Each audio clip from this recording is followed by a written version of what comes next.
Mas eu vou começar antes de dizer o seguinte: vocês viram por aqui, por todos aqueles que me antecederam, que a advocacia hoje é uma profissão de risco e de alto risco. As pessoas deixaram isso bem claro.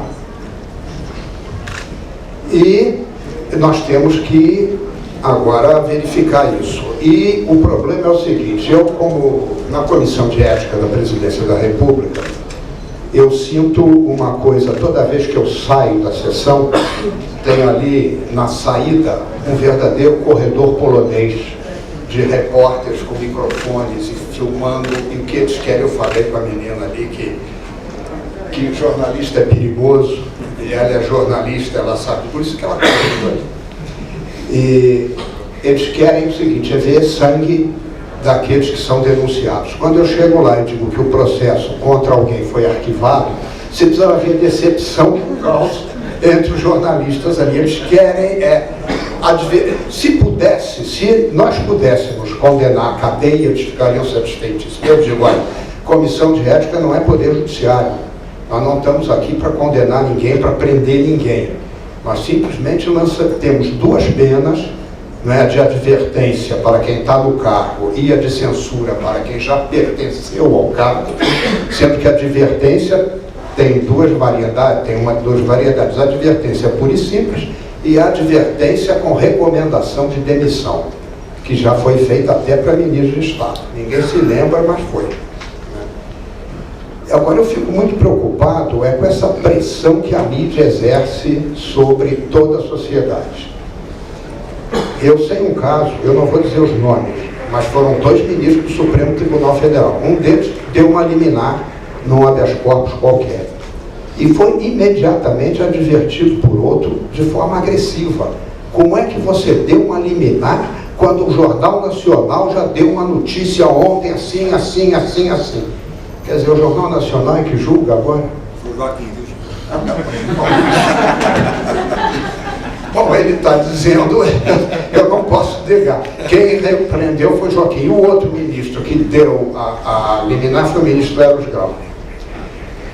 Bom, vocês viram também que nós no Brasil aqui já estamos tomando uma série de providências para o combate à corrupção, que em tese é muito bom. Não vou dizer que não seja.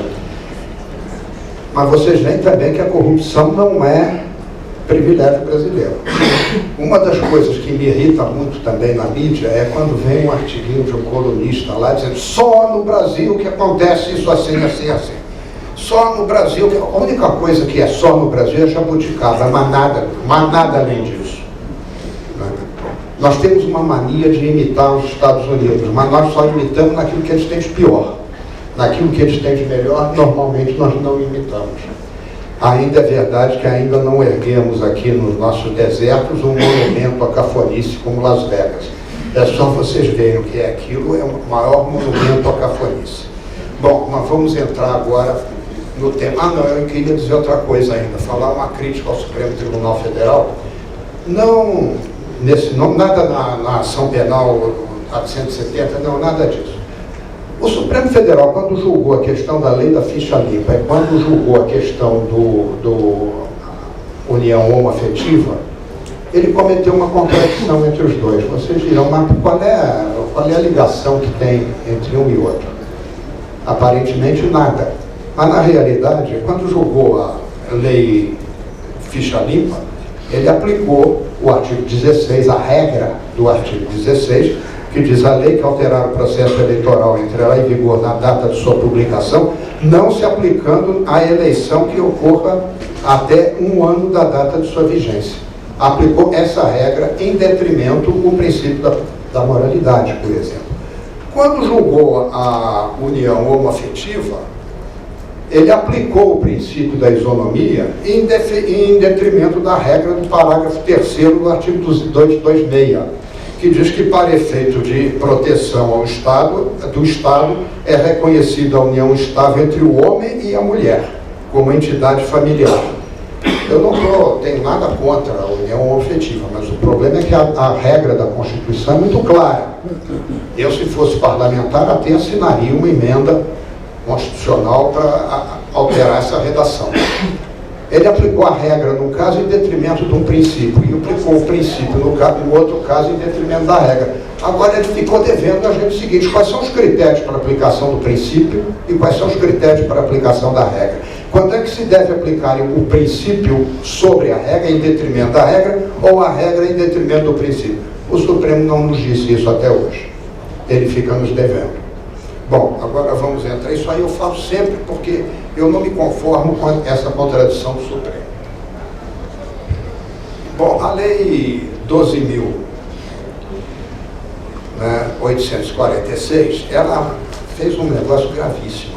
Ela criou, né, a responsabilidade objetiva, administrativa e civil de pessoas jurídicas pela prática de atos contra a administração nacional ou estrangeira. E isso aí, essa inovação é séria, porque se você cria a responsabilidade objetiva, não será necessário mais a comprovação de dolo ou culpa da pessoa jurídica para a aplicação das sanções, que são gravíssimas aqui, vão até de 6 a 60 milhões de multa. Tem essa hipótese aqui, sem nenhuma prova da culpa ou dolo da pessoa jurídica. Ainda bem que para as pessoas físicas a responsabilidade não é objetiva, é subjetiva.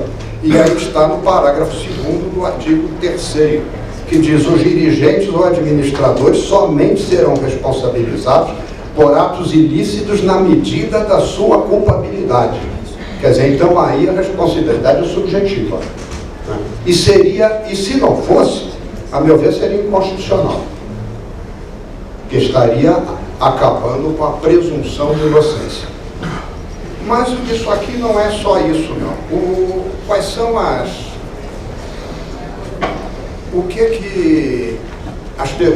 qual é o efeito dessa lei ao direito tributário? A primeira e mais evidente é o seguinte: é a questão do planejamento tributário.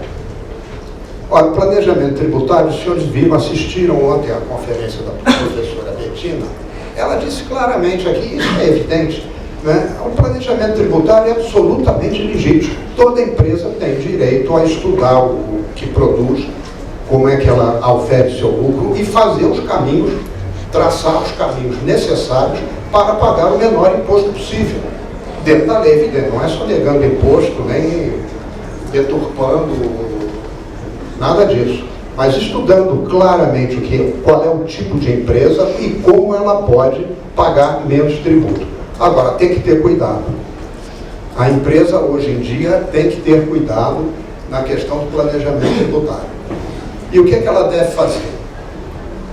A meu ver, toda empresa, de agora em diante, deve estabelecer regras de conduta interna dentro da sua empresa. Deve dizer aos seus administradores, seus diretores, como eles devem se conduzir na administração do seu negócio. Quer dizer, não pode se facilitar mais com a prática de ato ilícito, que a empresa vai ser punida, vai ser responsabilizada objetivamente, né? Tem que fazer regras sérias para a aquisição dos seus produtos, dos seus insumos, das suas matérias-primas. Tem que se pensar com muito cuidado, inclusive de quem está adquirindo também. E da onde vem essa matéria que ele está adquirindo, se não é fruto de contrabando, de descaminhos, não sei o quê, enfim, uma série de outros problemas. E regras para determinar o tipo de relação com os poderes públicos. Isso é muito importante, porque, na realidade, o que essa lei quer é prevenir a corrupção ativa das empresas, entre outras coisas. E a corrupção ativa já foi punida, inclusive, no Ação Penal 470. Né? O Zé Genuíno foi condenado por corrupção ativa, não corrupção passiva. Estou enganado? Estou certo, né? É isso mesmo. Então, nós temos que tomar muito cuidado sobre isso. Eu gostaria muito de chamar a atenção de vocês sobre isso. Quanto tempo eu tenho? 10 minutos? Você vendo como é que passa rápido? Eu falei tão pouco e não apareceu nem a placa de 5 minutos ainda ali. Bom, mas tudo bem, eu vou encerrar, então. Não, mas não tem importância. Está todo mundo com fome. Eu vou encerrar logo, porque o que eu queria dizer é isso. Alguns empresários, os senhores são advogados de empresa, alertem bem os seus clientes sobre essa lei. A questão da responsabilidade objetiva é muito séria, porque não independe da prova de dolo, de culpa. Praticou o ato ilícito, verificou-se que esse ato foi praticado por uma empresa, não se sabe quem, punição para ela. Quanto aos administradores e diretores, não, aí tem que provar a culpa, porque aí a responsabilidade é subjetiva, ainda bem, pelo menos isso foi garantido. Muito obrigado.